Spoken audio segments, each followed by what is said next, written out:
Hey everybody, so I am back doing another nail set. I'm doing it on my practice hand again today. So I'm starting off by using some tips just because it's easier when using the practice hand to use tips instead of forms. Today I'm going to be using the Kiara Sky C-Curve square tips, and I'm also going to be using my Young Nails brush on glue, and I'm just going to go and apply these to the nail bed tips that come with the practice hand.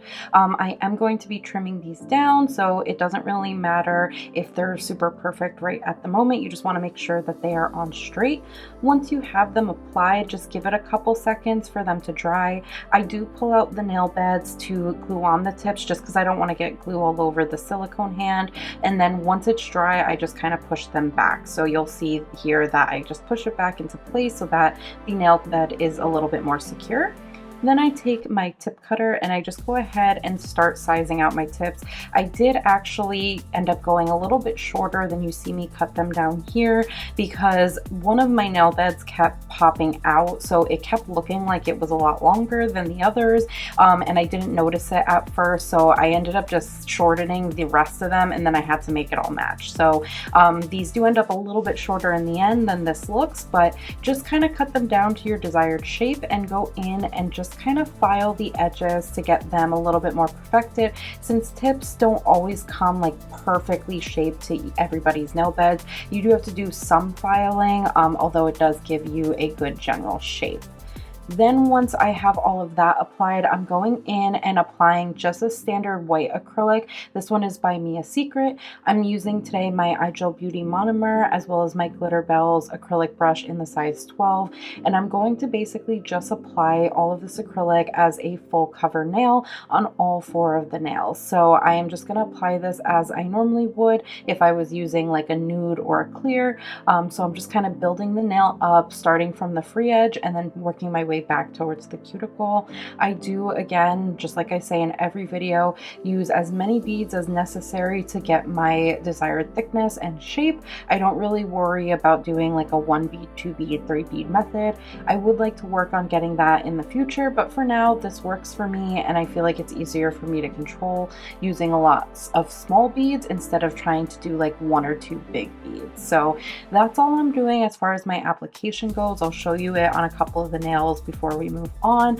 I don't do the filing in this video just because it is a little bit difficult for me to file on the practice hand itself since the tips do move slightly, and with filming I feel like the filing just never comes out right. So I do that off camera, but it's just my standard filing. I have shown it in other videos on myself, so if you want to see that, go check out some of my other videos.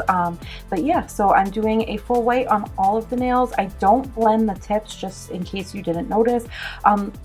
I don't really feel like it's super necessary for this type of design. If I was doing like a really intricate encapsulated look where I had a lot of glitters, mylars, and just random things like built into the nail, I would have blended that tip a little bit more just to make sure that that area where the tip connects is as thin as possible so that I have some room to add in, you know, different products and confettis and glitters and whatnot. But for this type of design, if you're doing just like a solid color nail, I don't personally feel that it's the most necessary, but you can go ahead and do it if you prefer to do it that way. If you are doing it on yourself or on a client, I do think that it might be a little bit more necessary to do it that way, but on the practice hand, I felt I could get away without it. I also don't go ahead and buff the nail tip to just prep it or apply primer, but you can do that if you would like. I just, again, because it's a practice hand, didn't feel it was the most necessary, so I didn't bother doing that for this video. But of course, if you're doing it on a person or yourself, definitely go ahead and do those steps because that's going to help with your retention and make sure that your nail set doesn't pop off too early and you get as much wear as you want out of it.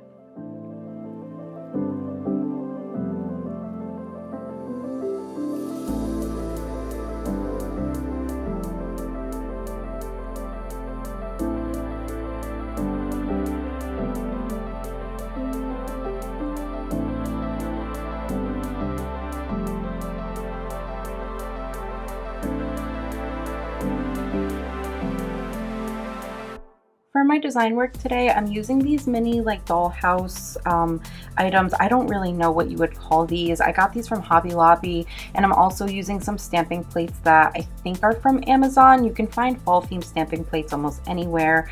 And for the stamping, I am using the Not Polish regular polish in OG 128 and the Born Pretty polish from the Yearning series. I believe this is number YTS01, but any green and red would work. I did want to do kind of like a picnic design as my background.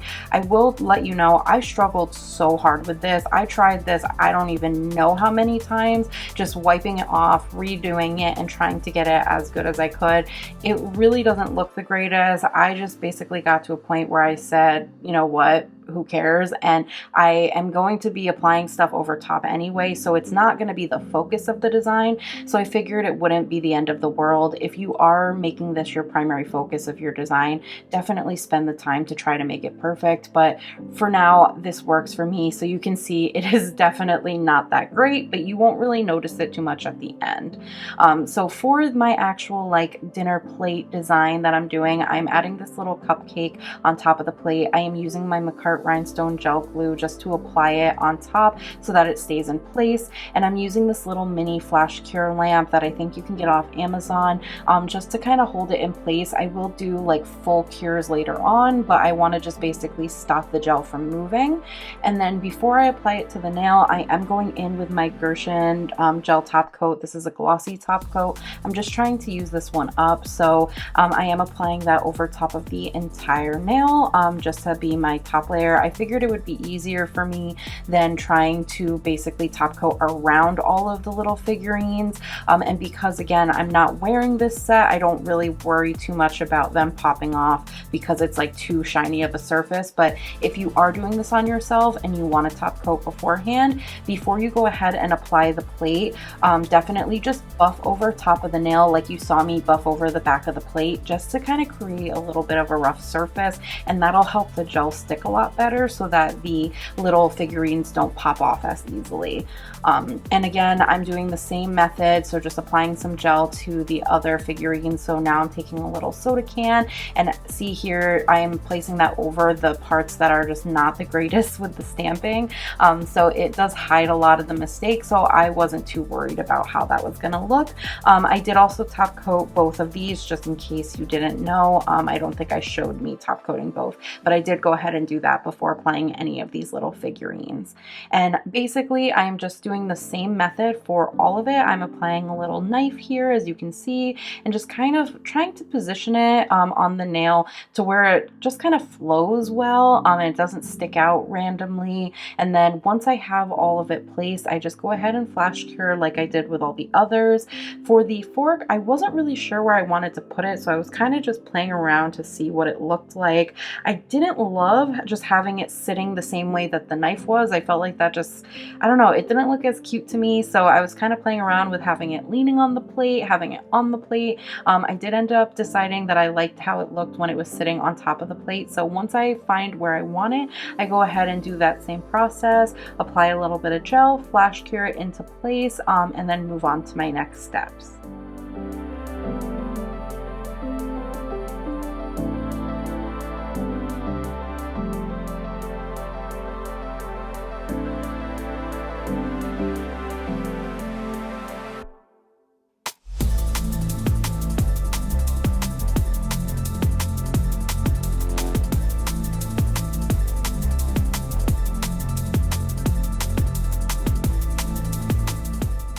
For the other nails, I am just going to go ahead and do some more stamping.